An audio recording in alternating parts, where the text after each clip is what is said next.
Hello, Dayton. Hello, world. Sarah Stanton here. I am on 3rd Street, West 3rd Street in Dayton, and they try to make this look like the Oregon District, but this is 3rd Street in Dayton. Downtown's back there, but you probably can't see it because my window's dirty. Anyway, they are redoing this whole section in the right Dunbar District, starting here, right here. See? Old building. They are making it into 2 lanes. This is a big thoroughfare road. He's making it into 2 lanes to look like the Oregon District. So they have these parking sections on the side here. This has been going on since way before Christmas.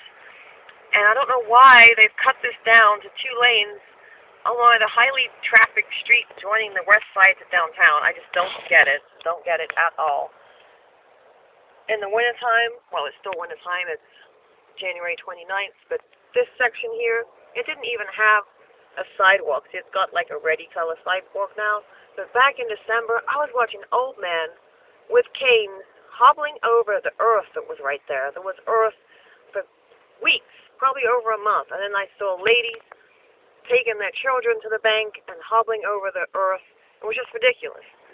So this section of 3rd Street between Broadway and the other end down there before the Peace Bridge is now 2 lanes. But 3rd Street is supposed to be 4 lanes.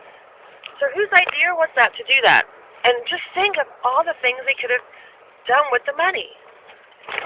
There's a house down there on Conover that I used to have listed, and the new realtor didn't check it like he was supposed to.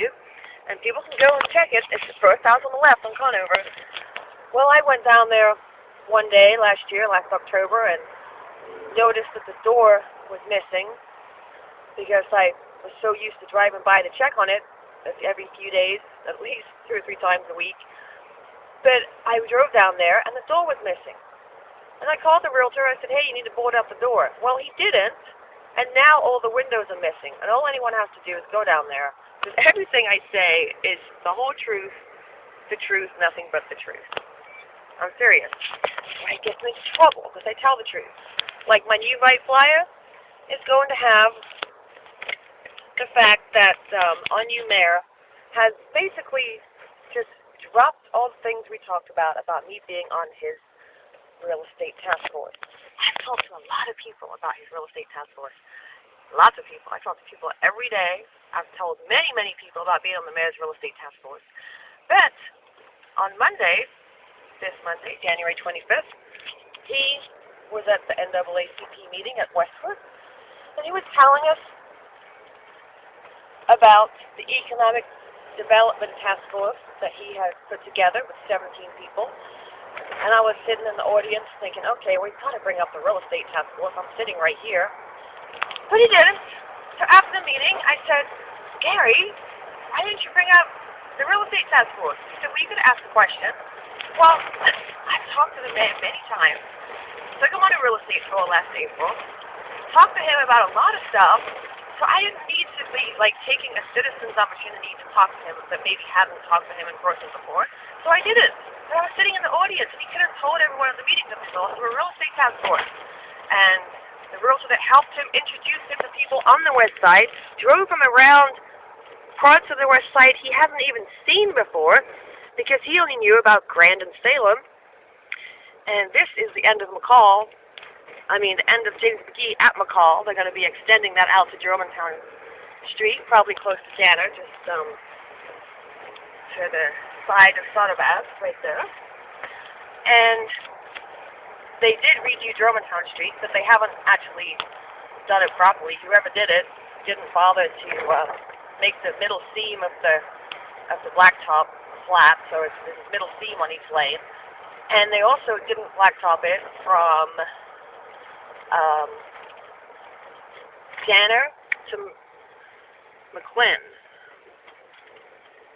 So these are parts of town I took the mayor on a tour of. I introduced him to a lot of people. I told him which places to call, which organizations. Turn this off a minute. Okay, you had to wait behind this car for a minute. So I drove him all around here. I showed him where Stony Hollow landfill was. I showed him what happened to the real estate that I've been watching just deteriorate for the past more than a decade. I'm talking years, not just the past couple of years when the foreclosure fiasco spread across the nation. I'm talking it started in Dayton, Ohio over a decade ago. And zip codes were targeted all on this side of the river, 4540678, 454161718.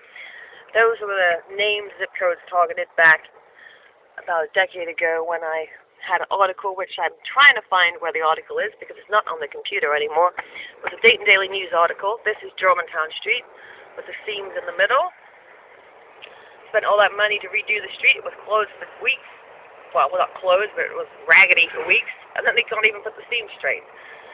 So I took the current mayor on a real estate tour, introduced him to people, and now I feel like he just doesn't need me anymore. I'm not up there with the level of the people that are on his economic task force, as he put it. What, am I supposed to be on a, like, PhD level, or is he talking level of where I live? Because as far as intelligence, I'm very intelligent. Yes, I am intelligent, like, definitely. It's just things I say, people aren't used to it. West Side Market, remember that? There's a video with Mr. Lightfoot saving a car. That's a beautiful new school. Beautiful views of the city. Well, I moved here to town to help in real estate, and Gary knew that. And he put his economic development task force together of 17 people. Most of them don't even live in Dayton. They have money, but they don't live in Dayton. They don't live in the area of town that got ravished by foreclosure. They don't live in the area of town that has no grocery stores. They don't live in the area of town that has a prison, a landfill, a police academy, a homeless shelter. And now, you know what we heard on Monday from him? They're going to be bringing 30,000 troops to Dayton, Ohio. 30,000 troops. They're creating 10,000 jobs. What are the other 20,000 troops going to be doing? My question. And if they're creating housing for them on the west side, well, that's why they're knocking all the houses down, to create empty lots. But I thought, and everybody thought, that was to house the people that live on the west side, so they can move out of the nasty falling down projects and live in the vacant lot houses that they rebuild. But apparently the troops are going to be living there. So why are the troops moving over to the west side? Why is there a prison over on Gettysburg with a fence? Why is there a prison fence at the golf course? Look at this. The golf course. Beautiful views of downtown, and the golf course has a prison fence with barbed wire on the top. I used to live in the suburbs, and Yankee Trace Golf Course is a white picket fence. Split rail fence. It's a split rail fence.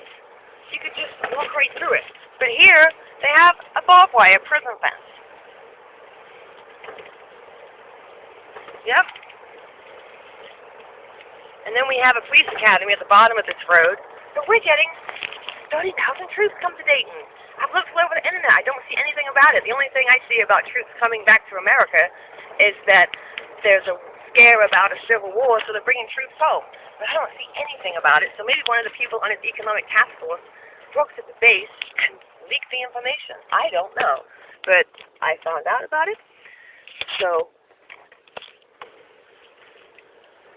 I am giving everyone else the information.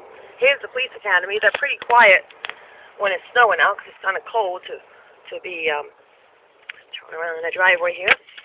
But that's right close to where we were. I haven't turned the phone off. We've been in the same section of it. Oops. Heavy truck traffic cut both ways before exiting. Right. Check up there. There's Stony Hollow landfill up there. When I took the mayor around last year, showed him that it was $1 million supposed to go to this area and didn't. And we have a video outside Urban Ministries talking about that. And when he was mayor, if he became mayor, I was going to help him. And he said,